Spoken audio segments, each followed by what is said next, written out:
Learning automation in mathematics use AI with I. धेरै शिक्षाविदहरूको विश्वास छ कि शिक्षण भनेको केवल सुनाउनु मात्र होइन र सिकाइ भनेको केवल सुन्नु मात्र होइन।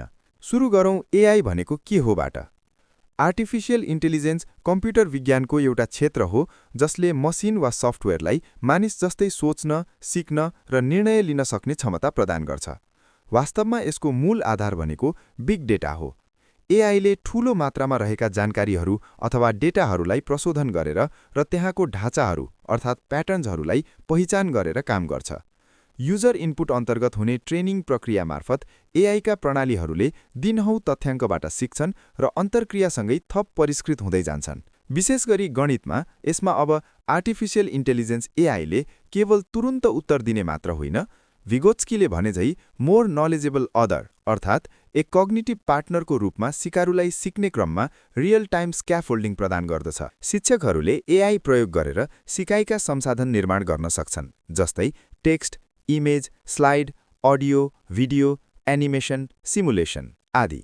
एआई प्रयोग गरेर विभिन्न प्रकारका परीक्षा सामग्री निर्माण गर्न सक्छन्, जस्तै प्रश्नपत्र, quiz, drag and drop, game, साथै समस्याहरूको विभिन्न प्रकारका र चरणबद्ध समाधानहरू भएको क्रियाकलापहरू।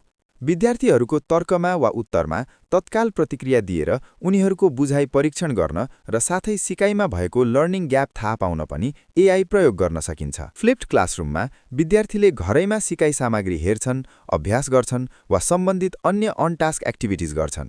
यसमा विद्यार्थीले घरमा गरेको कामको प्रगतिको बारेमा एआईले शिक्षकलाई रिपोर्ट गर्छ, जस्तै कुन विद्यार्थीले कुन सामग्री कति समय हेर्नुभयो, कसले कति अङ्क प्राप्त गर्नुभयो आदि आदि।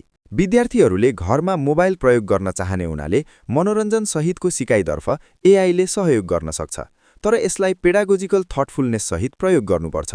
यसपछि कक्षामा विद्यार्थीहरूलाई डिस्कसन, ग्रुप वर्क र प्रब्लम सल्भिङ एक्टिभिटिजमा संलग्न गराउन सकिन्छ, जसले क्रिएटिभिटी र क्रिटिकल थिङ्किङ दुवै बढाउँछ। गणितमा एआई प्रयोग गर्नुको अर्थ शिक्षक वा विद्यार्थीको सोच्ने वा तर्क गर्ने कुरालाई विस्थापित गर्नु होइन।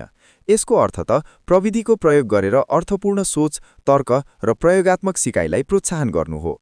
एआई प्रयोगले हामी गणित सिकाइलाई गतिशील अनुभवमा बदल्न सक्छौँ। धन्यवाद।